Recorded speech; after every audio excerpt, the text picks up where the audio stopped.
I am Joshua, 28 years old, and my parents threw me out of their house in the middle of the night because my brother blamed me for his divorce. Before I tell you about the terrifying email that exposed his entire sick plan, let me know where you're watching from in the comments. I would love to see where this story is reaching tonight. It was a Tuesday night. I remember that clearly because I had just finished a massive design project for a freelance client, and my eyes were burning from staring at my monitor for 14 hours straight. I lived at home to save money while building my portfolio. I parked my used sedan in the driveway, right behind my older brother Matthew's gleaming black Porsche. Matthew did not live with us. He lived in a massive house in the suburbs with his wife, Hannah. Seeing his car there at 11 at night sent a cold spike of anxiety right through my chest. Something was wrong. I unlocked the front door and stepped into the hallway. The house was dead silent, but all the lights in the living room were blazing. I walked around the corner, shrugging off my jacket, and froze. My father, Robert, was standing by the fireplace. His face flushed a dangerous, dark red. The vein on the side of his neck was bulging against his collar. My mother, Elizabeth, sat stiffly on the edge of the leather sofa, clutching a tissue in both hands. And there, sitting in the armchair with his face buried in his palms, was Matthew. He was shaking. He was actually sobbing. What happened? I asked, dropping my keys into the ceramic bowl by the door. The clink sounded like a gunshot in the quiet room. My father snapped his head toward me. He did not ask how my day was. He did not ask if I was okay. He marched straight up to me, his chest heaving, and pointed a trembling finger right at my face. "Get out!" he screamed. The sheer volume of his voice rattled the picture frames on the wall behind me. "Get your things and get out of this house right now. Why would you do that to your brother?" I took a step back, my mind completely blank. "Do what? Dad, what are you talking about? Do not lie to us, Joshua," my father roared. He stepped closer, forcing me to back up against the wall. "Matthew told us everything. He told us exactly what you did with his marriage. He told us about the girl you introduced him to, the lies you covered up, the way you helped destroy his family." I looked past my raging father and stared at Matthew, my older brother, the golden child, the successful corporate manager who could do no wrong. Matthew slowly lowered his hands. His eyes were red, but there were no tears on his cheeks. He looked at me with this hollow, pathetic expression. "Matthew, what did you tell them?" I asked, my voice cracking. "I haven't even seen you in a month." Matthew sniffled and looked at our mother. "Mom, please. I can't look at him right now. My whole life is falling apart. Hannah is filing for divorce, and he is the reason." My mother finally stood up. I looked at her, desperately hoping for a shred of reason. I wanted her to ask me for my side of the story. I wanted her to be the mother I thought she was.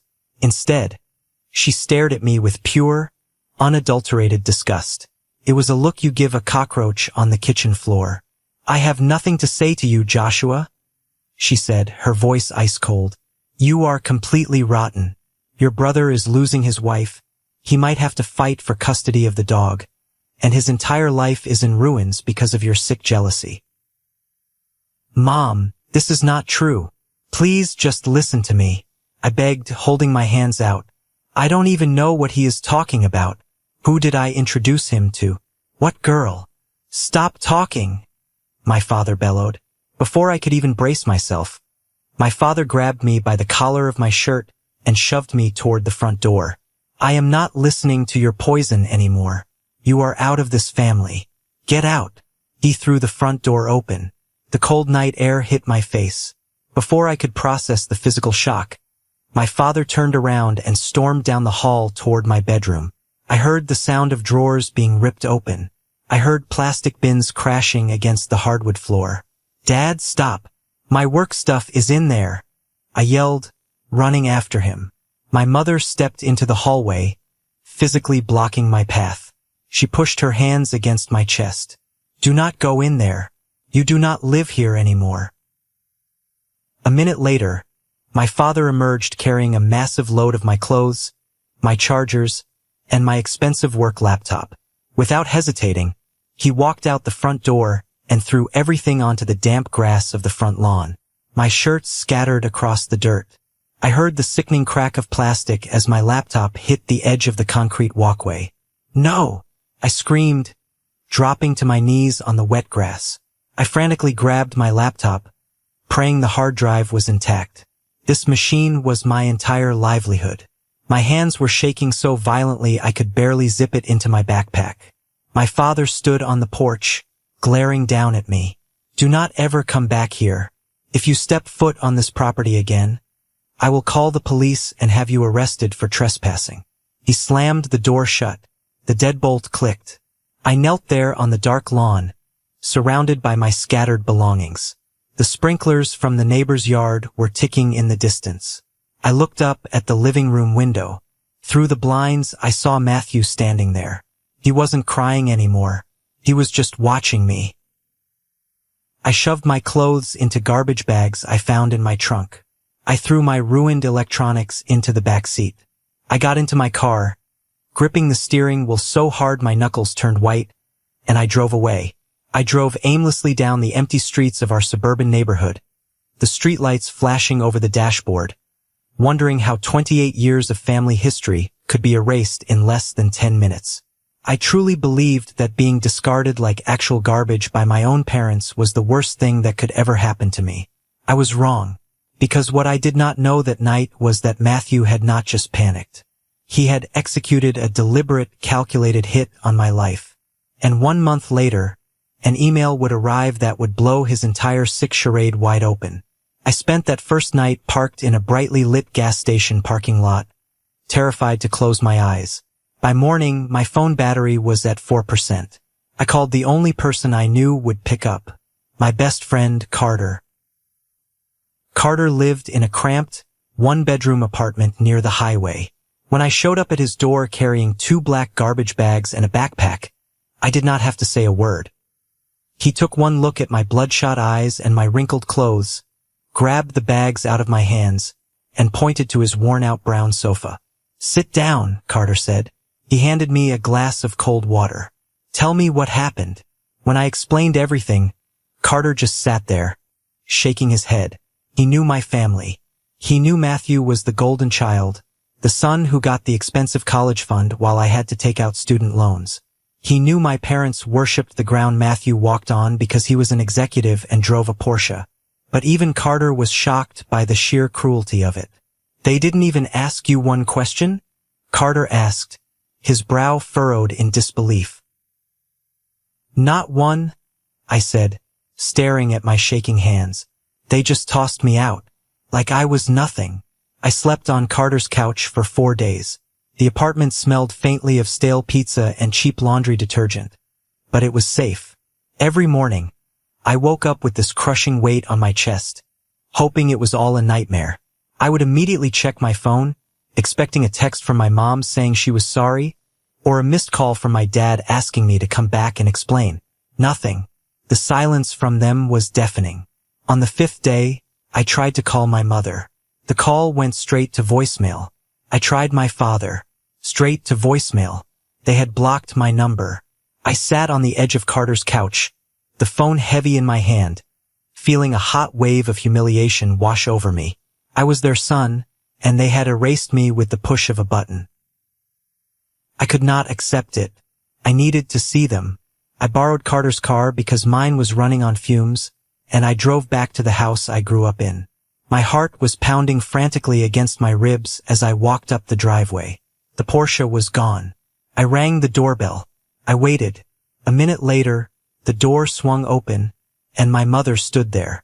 "Mom," I started, my voice desperate. "Please just give me 5 minutes. You have to listen to me."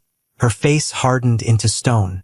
She did not look at me like a mother looking at her child. She looked at me like a stranger trying to scam her.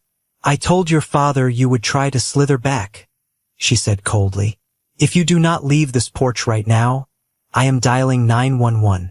You are not welcome here, Joshua.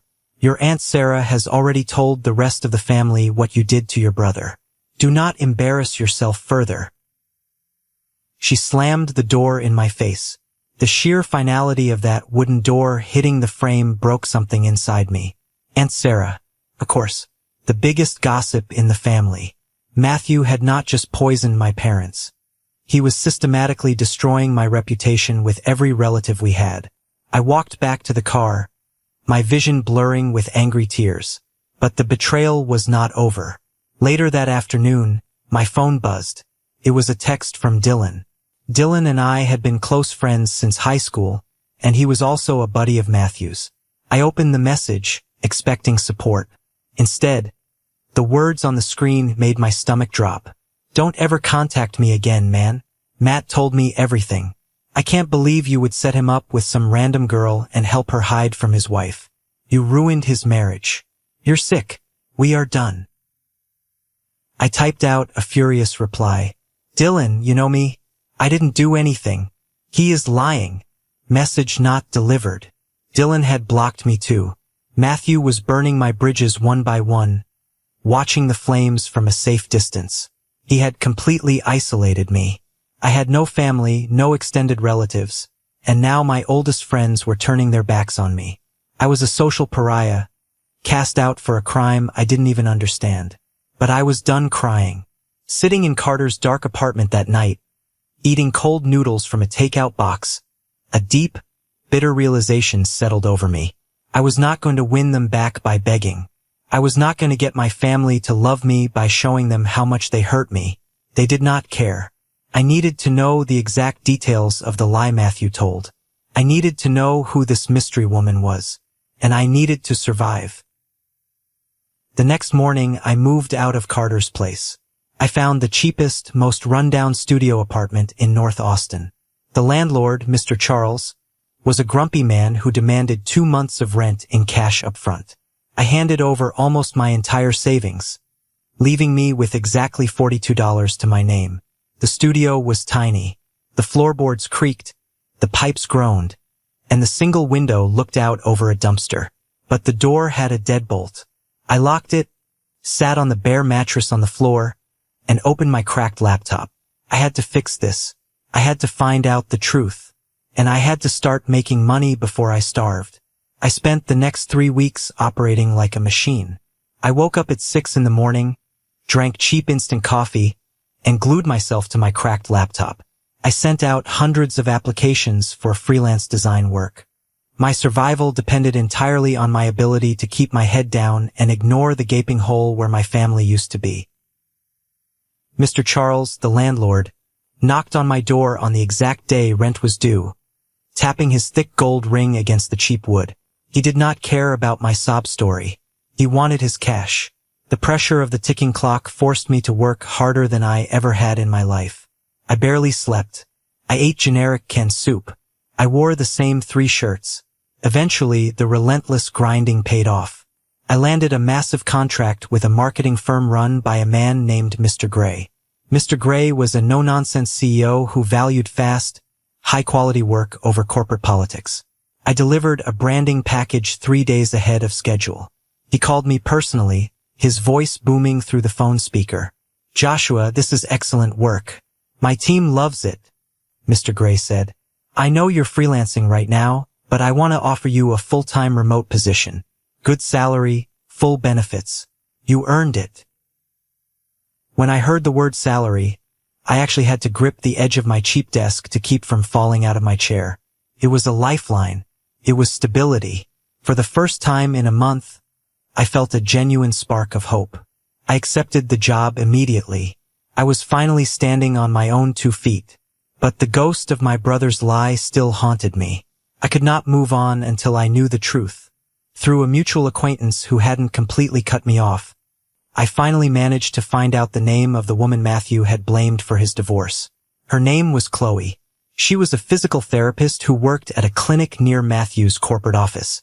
I tracked down her social media and sent her a direct message. I explained who I was and asked if she would just meet me for coffee. To my surprise, she agreed. We met at a small cafe downtown. Chloe was a sharp, professional woman in her early 30s. She sat across from me with a defensive posture, holding her iced latte tightly. "I only agreed to meet you because I want this insane rumor to stop," Chloe said flatly. Your brother is out of his mind. I have never had an affair with him. He told my parents that I introduced you to, and that I helped cover up the relationship. I explained, watching her reaction closely.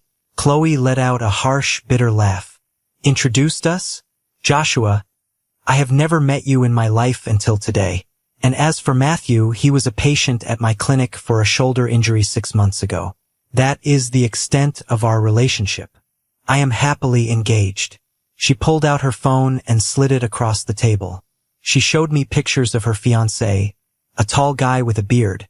Then, she pulled up her work schedule and a few emails. She proved to me, beyond a shadow of a doubt, that during the weekends Matthew claimed they were sneaking away together. She had been out of state at a medical conference. She had an ironclad alibi. He is using my name because I was convenient, Chloe said, taking her phone back. I was a female professional in his orbit. He probably thought I wouldn't fight back. But I will sue him for defamation if he keeps this up. I thanked her and walked out of the coffee shop with my mind racing. The cold air hit my face, but I barely felt it. If Chloe was completely innocent, that meant Matthew had not just made a panicked mistake. He had not just gotten caught in a misunderstanding and thrown out the first name he could think of. He had deliberately fabricated an entire fake affair. He picked a random woman from his clinic, and he picked his own little brother to be the scapegoat. Why? Why go through all the trouble to invent a fake mistress and blame me for it? The answer hit me like a physical punch to the gut. He was hiding the real mistress. He needed a distraction, a loud, chaotic explosion in the family so nobody would look closely at what he was actually doing. And I was the perfect target. I was the disposable younger brother. He knew our parents loved him more. He knew they would take his word as gospel without asking for proof. I drove back to my studio apartment with a cold, hard anger settling into my bones. The sadness was gone. The desire to be loved by my parents had evaporated. Now I just wanted justice. I wanted to tear down the fake pedestal Matthew stood on. But I had no proof. It was just my word against his, and my word was worthless to my family.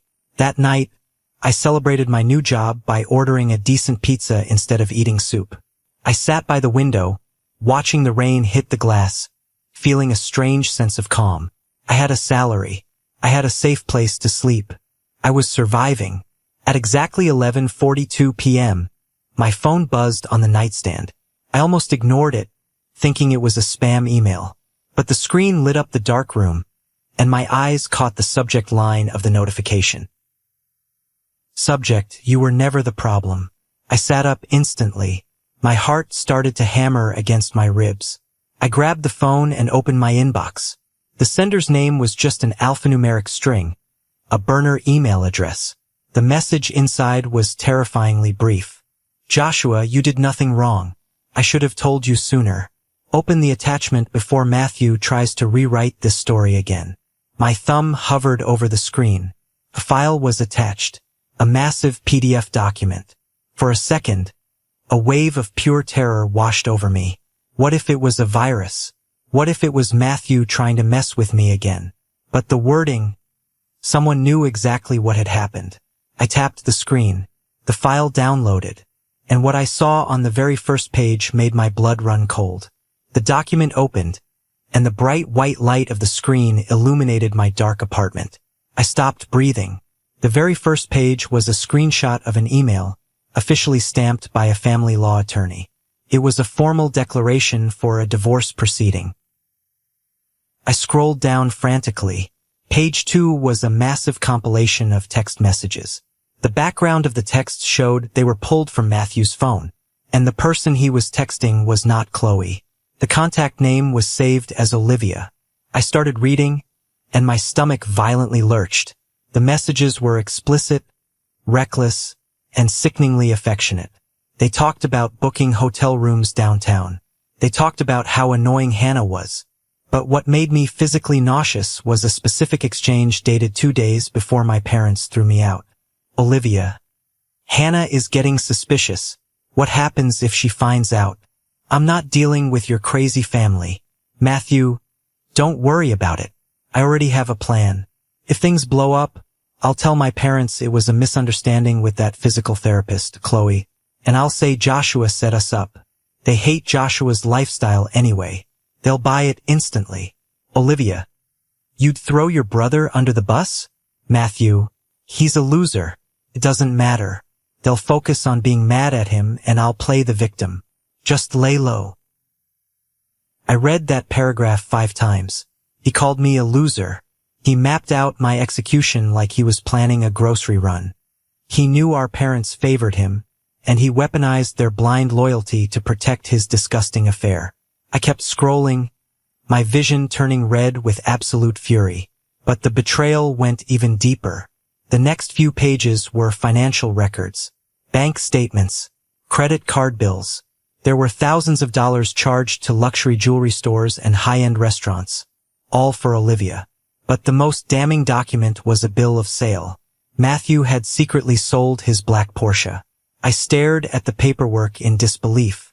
The car I had seen in the driveway that night, the car he constantly bragged about, had been sold 3 days after I was kicked out. He sold it for cash to a private dealership to cover the massive debts he racked up from his affair. But right below the bill of sale were screenshots of text messages Matthew had sent to our father just last week. Matthew, Dad, Hannah's lawyer is destroying me in the divorce. They froze my accounts. I don't even have money for rent. I might lose everything because of what Joshua did to my marriage. Robert, Dad, do not worry, son. Your mother and I are pulling from our retirement savings today. We are also going to redirect the money from the college fund we set up for your kids. We will wire you $40,000 tomorrow. We won't let Joshua's evil actions ruin you. My jaw clenched so hard my teeth ached. A cold, surgical rage washed over me.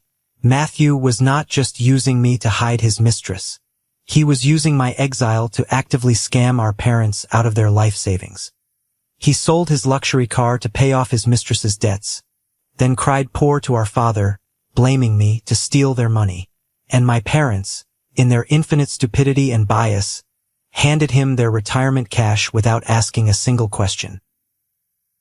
I reached the bottom of the PDF. There was a final note typed at the bottom of the last page. I found his backup phone in the guest room. I saw everything. I am so sorry I stayed quiet, Joshua. I was just trying to protect myself and get my ducks in a row with my lawyer. He took everything from you. It's time to take it back. Let's meet. Below the note was an address for a diner on the outskirts of town and a time. 9 a.m. tomorrow. The sender wasn't a stranger. It was Hannah, Matthew's wife. I did not sleep a single second that night. I sat at my cheap desk, staring at the wall, listening to the hum of the refrigerator. The sadness was entirely gone. The boy who cried on the front lawn was dead. The man sitting in that chair was dangerous. The next morning, I put on my best button-down shirt. I drove to the diner. The bell above the door jingled as I walked in.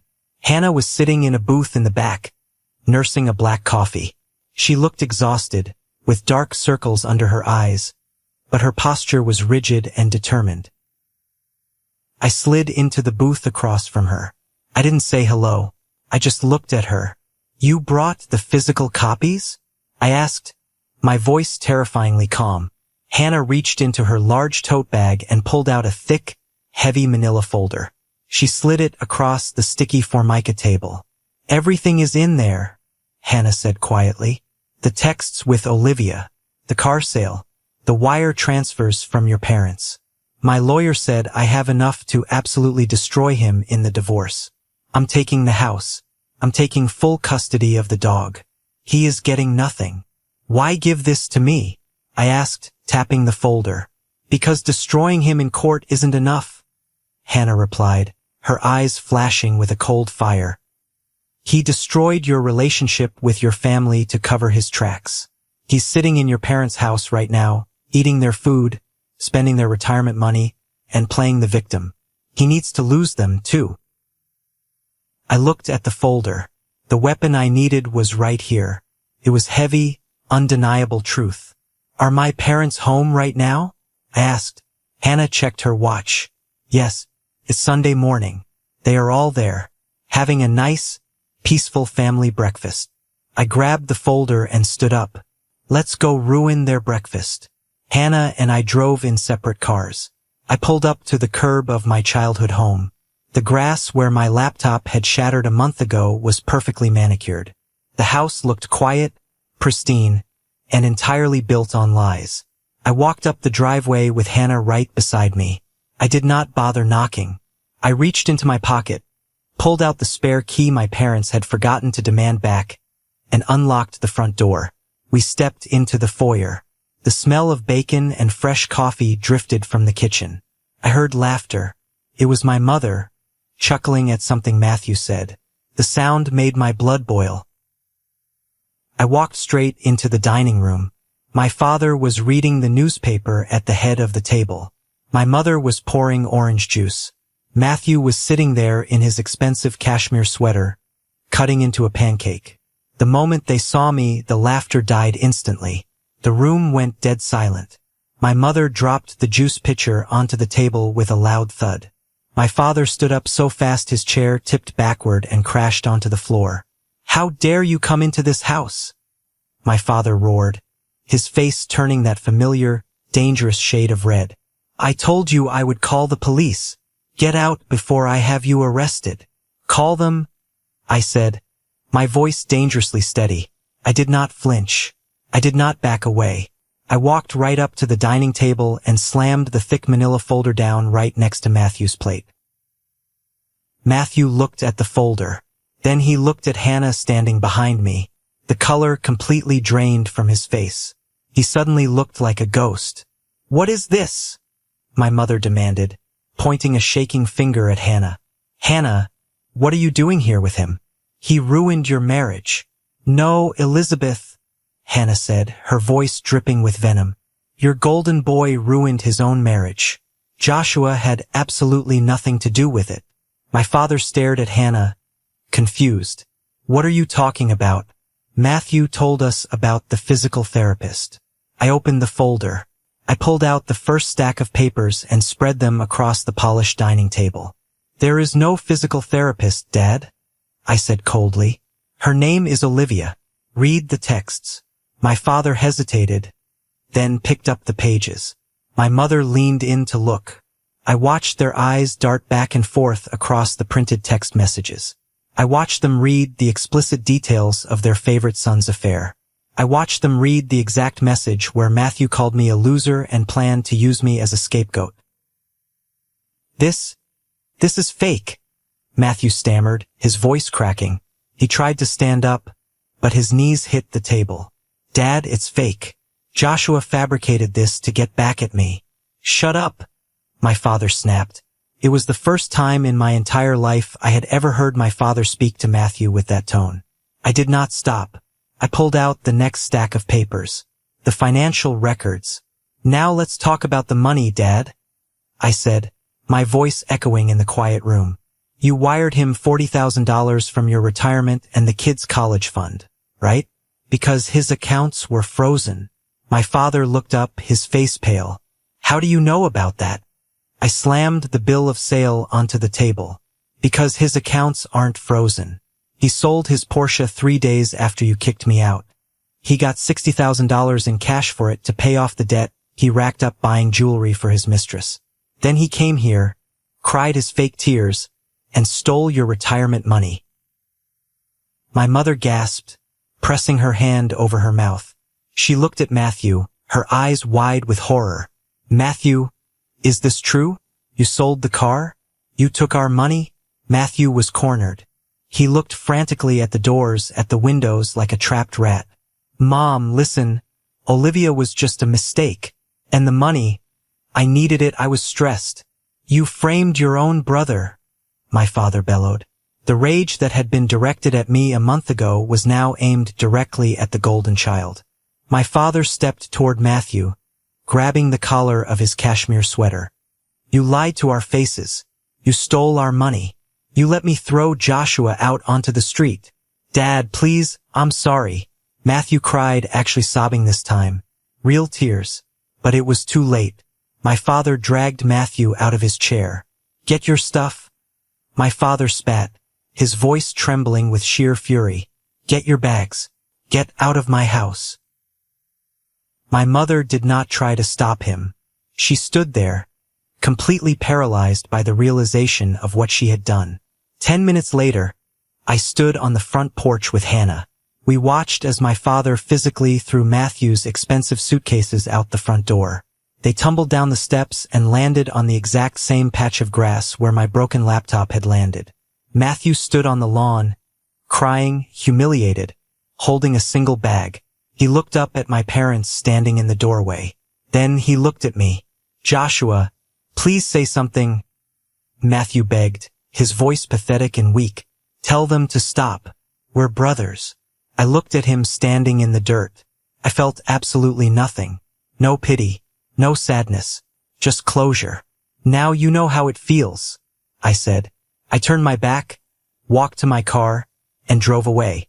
This is a moment that changed everything, when I finally regained control of my life. Thank you for your patience in getting this far. You are amazing.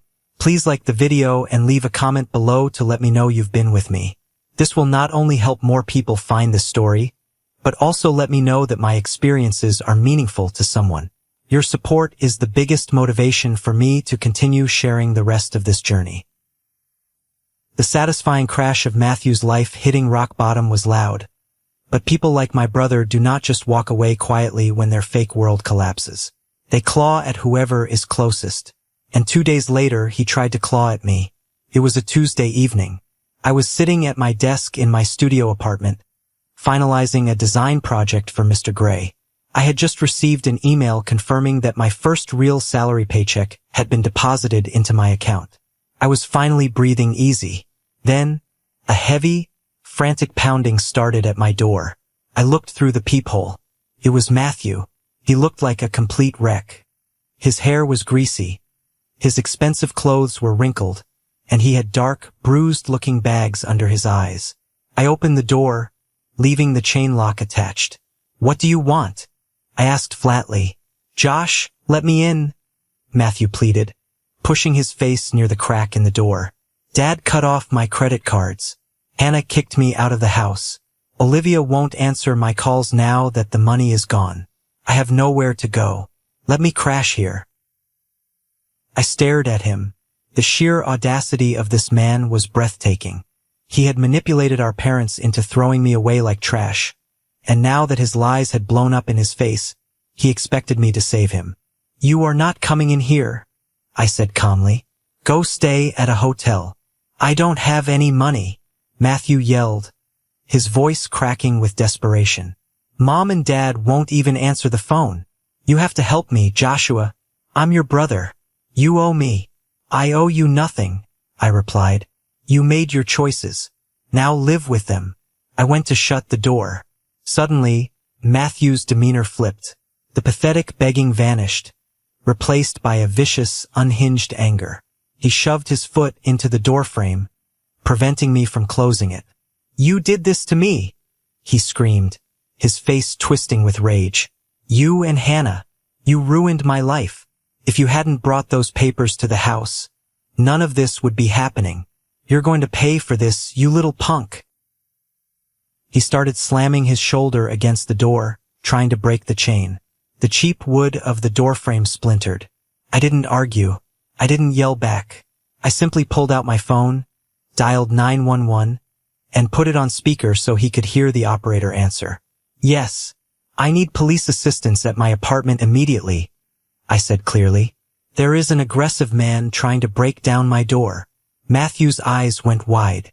He pulled his foot out of the doorframe and backed away down the hallway. "You're crazy. You're calling the cops on your own blood?" he yelled, before turning and sprinting toward the stairwell. I shut the door and slid the deadbolt into place. My hands were shaking, but not from fear. It was the adrenaline of finally setting a hard, impenetrable boundary. 15 minutes later, Officer Nathan arrived. He was a tall, calm veteran officer. I let him inside, showed him the splintered doorframe, and handed him my phone. I let him listen to the 3 voicemails Matthew had left me while running away, voicemails filled with unhinged screaming and threats. "I want a restraining order," I told Officer Nathan, looking him dead in the eye. Officer Nathan nodded, writing down the details in his notepad. Given the property damage and the recorded threats, we can expedite a protective order. He won't be able to come within 500 feet of you, your home, or your workplace. If he does, he goes straight to jail. Filing that police report was the final nail in the coffin of my past life.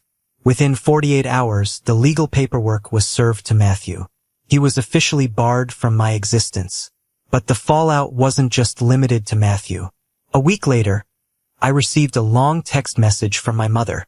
It was a massive block of text, filled with crying emojis and overly dramatic language. "Joshua, honey, we are so devastated." The text read, "We had no idea Matthew was capable of such lies. Your father and I are heartbroken over the money we lost, and we miss you so much.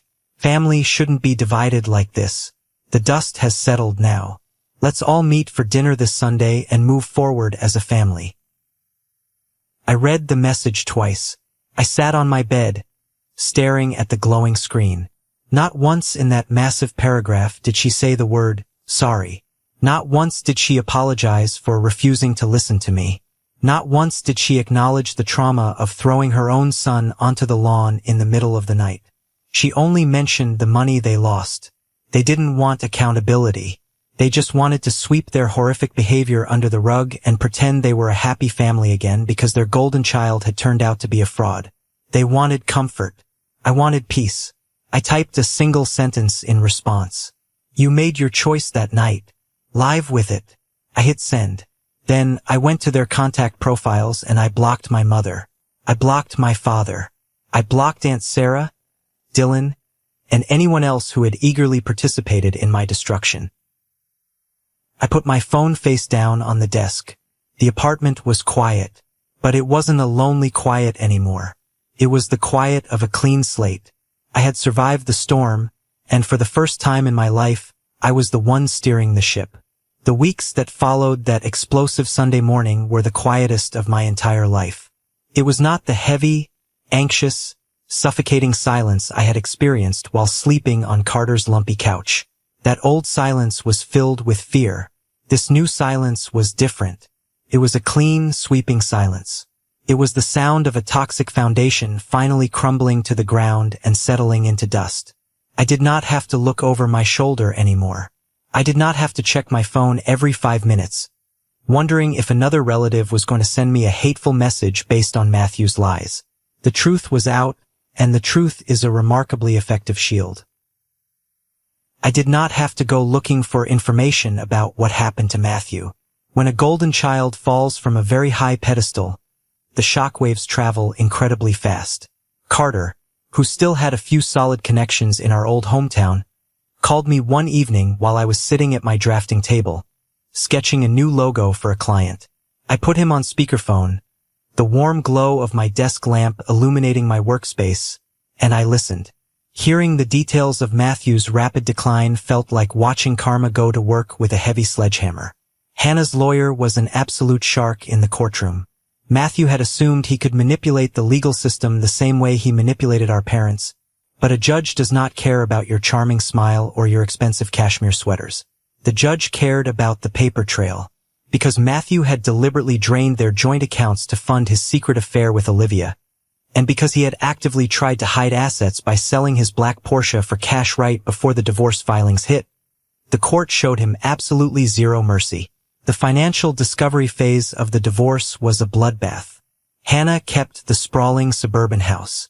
She kept both of the remaining cars. She even won full custody of their golden retriever, a dog Matthew didn't even care about but fought for just to be petty. Matthew walked away from that marriage with nothing but a few suitcases of clothes and a mountain of legal fees he could no longer afford to pay. But the financial ruin of the divorce was only the first domino to fall. Matthew was a mid-level manager at a very conservative, high-end wealth management firm. He prided himself on his pristine corporate image. He always wore tailored suits, schmoozed with the right executives, and projected an aura of absolute perfection. But you cannot keep a loud, chaotic public meltdown a secret forever. Between the messy divorce proceedings, the rumors flying around town, And the official police report I filed for the protective order when he tried to break down my door, his firm's human resources department caught wind of the situation. They launched an internal review. Corporate investigators started digging into his emails and his expense reports. They found out he had been using his corporate expense account to buy expensive lunches and book downtown hotel rooms for Olivia, fraudulently claiming they were client meetings. In the corporate world, stealing company money to fund an affair is an immediate death sentence. They fired him on a Tuesday morning. He didn't even get a severance package. Carter heard from a guy who worked in the same building that Matthew was escorted out of the glass lobby by 2 armed security guards, carrying his personal belongings in a single cardboard box, while his former colleagues watched in stunned silence. His steady salary, the cornerstone of his massive ego, was gone in an instant. And Olivia, the woman he had blown up his entire family to protect, the woman he had chosen over his own brother, she vanished the exact second the money dried up. Carter told me she blocked Matthew's number the day after he lost his corporate job. She was never in it for love. She did not care about Matthew as a person. She wanted the passenger seat of the Porsche, the fancy weekend getaways, and the fine dining.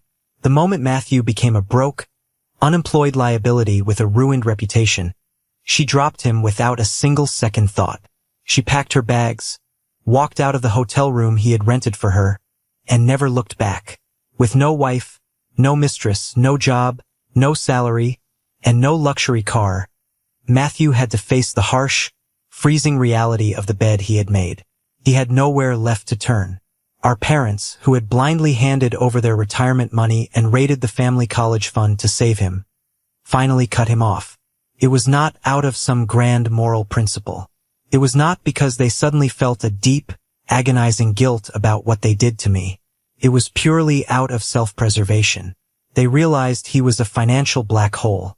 They had been completely scammed by their own son, and the embarrassment of it, the realization that their perfect boy was a con artist, made them lock their doors to him. Matthew was forced to move into a rundown, deeply depressing apartment complex on the very outskirts of the city. Carter drove past it once just to see if the rumors were true. He described it to me in vivid detail. It was the kind of place with flickering yellow porch lights, stained concrete walkways, weeds growing through the cracks in the parking lot, and cheap plastic blinds hanging crookedly in the windows. Matthew, the man who used to look down his nose at me for buying generic brand groceries, was now living in a place where the police were called twice a week for domestic disputes and noise complaints. He had no audience left to perform for.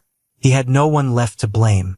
He was entirely alone with the wreckage of his own arrogant choices. Knowing all of this did not make me jump for joy. I didn't throw a party.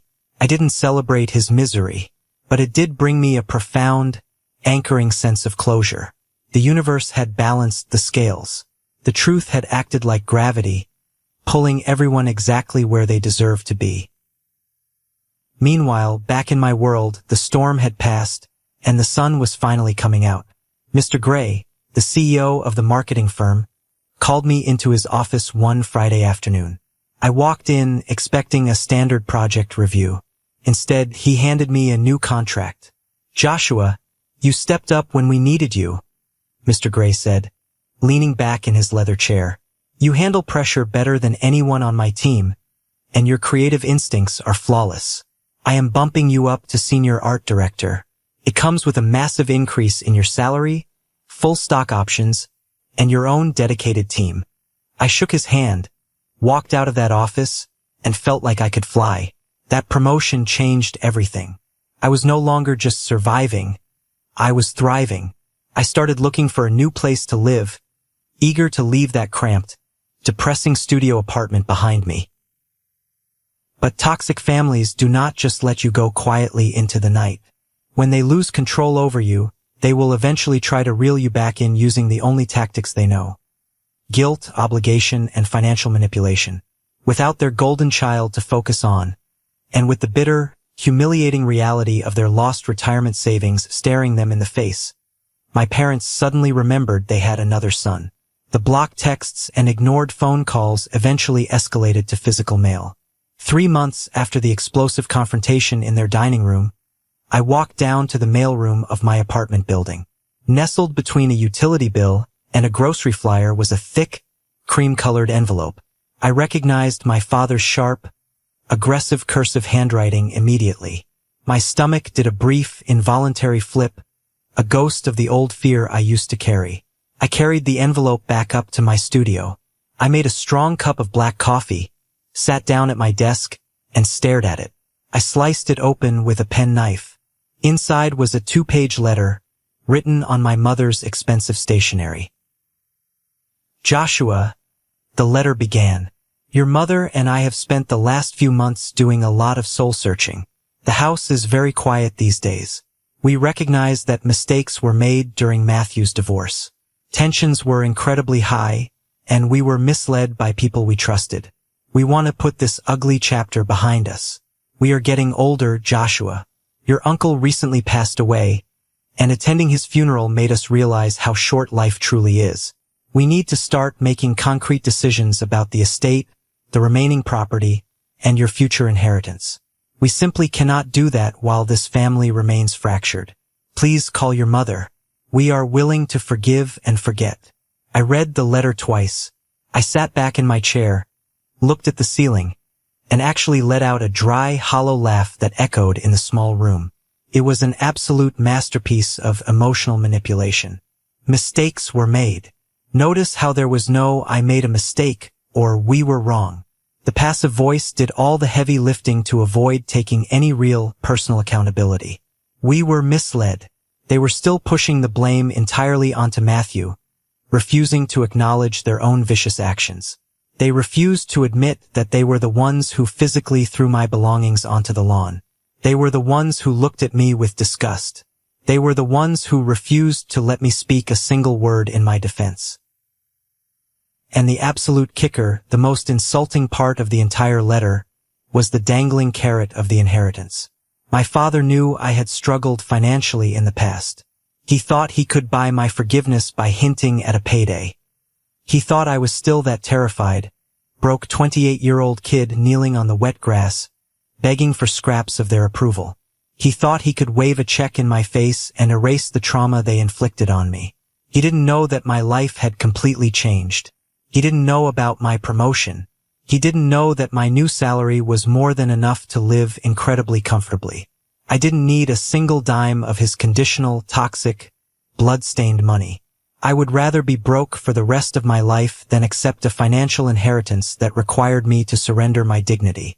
I took the thick, cream-colored pages, stacked them neatly, tore them perfectly in half, and dropped them straight into the trash can.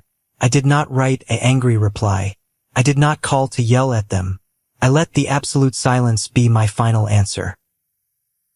They wanted a relationship with me now because their preferred option had turned out to be a total fraud.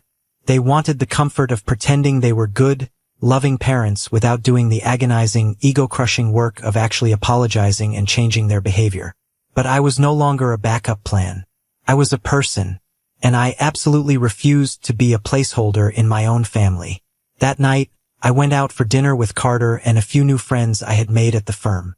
We sat on a wooden patio under bright string lights, eating incredible food, drinking cold beer, and laughing until our ribs physically hurt. I looked around the table at these people. These were people who knew me, who respected my boundaries, and who had never once asked me to shrink myself down to make them comfortable. I realized right then, looking at their smiling faces, that my life wasn't empty because I lost my biological family. My life was finally full because I had cleared out the poison, making room for something real, honest, and completely safe. 3 years have passed since the night my father pointed a trembling finger at the driveway and screamed at me to get out of his house. If you had told me back then, while I was sitting in my freezing car with my shattered laptop and my garbage bags full of wrinkled clothes, that being thrown away was the best thing that could have ever happened to me, I would have thought you were clinically insane. When you are in the middle of the storm, you cannot see the sunlight. You only feel the rain. But time has a very funny, undeniable way of revealing the absolute truth. I don't live in that cramped, noisy studio apartment anymore. Thanks to my promotion and the incredible salary that came with it, I saved up enough money to buy my own place. It is a beautiful, light-filled, mid-century modern house in a quiet neighborhood. It has a large, green backyard, a massive kitchen where I love to cook, and a heavy, solid oak front door that only opens for people I actively choose to let into my life. I bought a brand new car. I replaced the broken laptop with the absolute best, highest-end equipment on the market. I built a life that is entirely, undeniably mine. I built it brick by brick, funded by my own hard work, and protected by my own rigid boundaries. Carter is still my best friend. We are closer now than we ever were. A year ago, we actually started a small side business together, doing freelance branding and marketing for local coffee shops and breweries. It's thriving. He was the guy who opened his door and let me sleep on his smelly sofa when I had absolutely nothing. So he is the guy who gets to sit at the head of my dining table now that I have everything. We host massive barbecues in my backyard on the weekends. My house is always full of music, the smell of good food, loud laughter, and genuine, unfiltered connection. This is my chosen family. I haven't spoken a single word to my parents or Matthew in 3 years. Not a text, not an email, not a phone call. The silence is golden. Occasionally, news still trickles down through the grapevine. People talk, and sometimes Carter hears things from old acquaintances. I heard Matthew is still bouncing between low-paying entry-level jobs. He cannot hold down a position because he constantly clashes with management. He is still playing the victim. He blames his ex-wife, he blames his former boss, he blames the economy, and he probably still blames me for his miserable existence. Because he never took accountability for his actions, he never grew. He is trapped in a prison of his own making, forever bitter, forever looking for a shortcut. My parents are still living in that big, quiet, empty suburban house. They refuse to admit their own role in the destruction of their family. To this day, they tell the extended relatives that I am a rebellious, deeply ungrateful son who abandoned them in their old age. They paint themselves as the tragic victims of a broken generation. Let them say it. Their false narrative does not control me anymore. Their words have no power in my house. The hardest, most painful lesson I had to learn in my 20s was that sharing DNA with someone does not automatically make them your family. Blood gives you a biological connection, yes. It gives you shared physical traits. But blood does not guarantee loyalty. It does not guarantee respect. And it certainly does not guarantee love. For years, I twisted myself into knots trying to be the good son. I stayed quiet when they insulted me. I took the blame for things I didn't do. I accepted far less than I deserved because I genuinely thought that was what family required. I thought family meant enduring pain. I thought if I just loved them hard enough, if I was just useful enough, they would eventually see my value. I thought I could earn my way into their hearts. But toxic people do not value you for who you actually are. They value you for what you can do for them. Matthew valued me because I was a highly convenient scapegoat to hide his disgusting affair. He used me as a human shield. My parents valued me as a punching bag. They needed somewhere to direct their anger, so they didn't have to face the terrifying, heartbreaking reality that their golden child, the son they bragged about to their friends, was actually a manipulative monster. The exact moment I stopped playing the role they assigned me, the moment I presented them with the undeniable truth, they threw me away like a piece of garbage.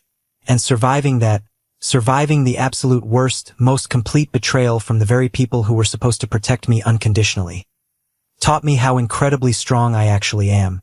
I realized that my desperate fear of being abandoned was the very thing keeping me trapped in their cycle of abuse. Once they actually abandoned me, the worst thing had already happened. The monster in the closet came out and I survived it. The fear was completely gone. And underneath that fear was a relentless, unshakable, burning drive to succeed on my own terms. You do not have to endure emotional abuse just because the person hurting you shares your last name. You do not have to attend every single argument you are invited to. You do not have to accept a fake, poorly worded apology that lacks any sign of changed behavior. And you absolutely do not have to negotiate your own mental peace just to keep someone else comfortable in their web of lies. If you are listening to my voice right now, and you are sitting in a dark room, staring at your phone, wondering why the people who are supposed to love you keep treating you like you are disposable. I want you to hear me clearly. Look at the screen. Listen to my words. It is not your fault. There is nothing fundamentally wrong with you. You cannot fix a dynamic that requires you to be broken in order to function. You cannot heal a sickness that the patient refuses to acknowledge. Sometimes, the bravest, most powerful thing you can do in your entire life is pack your bags, walk out the front door, and never, ever look back. It will hurt. God, it will hurt. It will be terrifying. You will have nights where you stare at the ceiling and wonder if you made a massive mistake. You will grieve for the family you deserved but never actually had. But I promise you this. One day, the storm will run out of rain. You will wake up in a life that is completely, beautifully peaceful. You will look around at the home you built with your own two hands, the friends you intentionally chose, and the profound respect you demanded from the world, and you will realize that walking away was the exact moment your real life finally began. Before we wrap up this video, I want to take a moment to step back from the story and talk directly to you about the deeply important lesson hiding inside these events. What happened to me is a textbook, extreme example of the golden child and scapegoat dynamic. In highly toxic or narcissistic family systems, the parents often choose one child to project all their hopes, dreams, and impossible standards of perfection onto. That is the golden child. In my family, that was Matthew.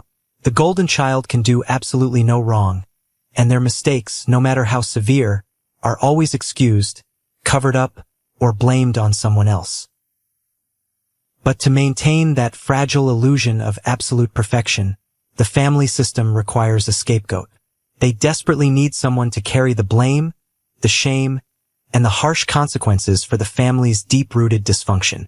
If you identify with my role in this story, if you have always been the one blamed for everything that goes wrong, I need you to internalize something crucial today. Being the family scapegoat has absolutely nothing to do with your actual character or your worth as a human being. You were not chosen for this role because you are bad, weak, or unlovable. You were chosen because you are strong enough to carry the massive emotional weight they refuse to carry themselves. You possess a level of empathy, awareness, and truthfulness that directly threatens their comfortable state of denial. The hardest truth to accept on this healing journey is that you cannot heal a toxic family system from the inside by simply loving them harder. You cannot explain, argue, or debate your way into being respected by people who are deeply committed to misunderstanding you. True, lasting healing only begins the exact moment you step back and enforce a hard, non-negotiable boundary. Setting a boundary isn't about punishing them. It is entirely about protecting yourself.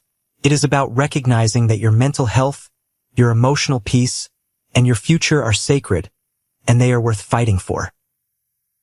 I want to know your thoughts on this dynamic. Have you ever had to walk away from a highly toxic relationship or cut off a family member to save yourself? What was the hardest part of setting that strict boundary, and how did it ultimately change the trajectory of your life? Please share your experiences in the comments section below. We are building a powerful community of survivors here on this channel, and your specific story might be the exact thing someone else desperately needs to hear today to finally find the courage to choose their own peace. If you don't feel comfortable sharing the private details of your story, but you found value in this lesson and resonate with what I've said, simply drop the word "good" in the comments so I know this message reached you. Thank you so much for being here, for taking the time to listen, and for continuing to support this channel. Remember, your peace is priceless. Never let anyone convince you otherwise. I'll see you in the next video.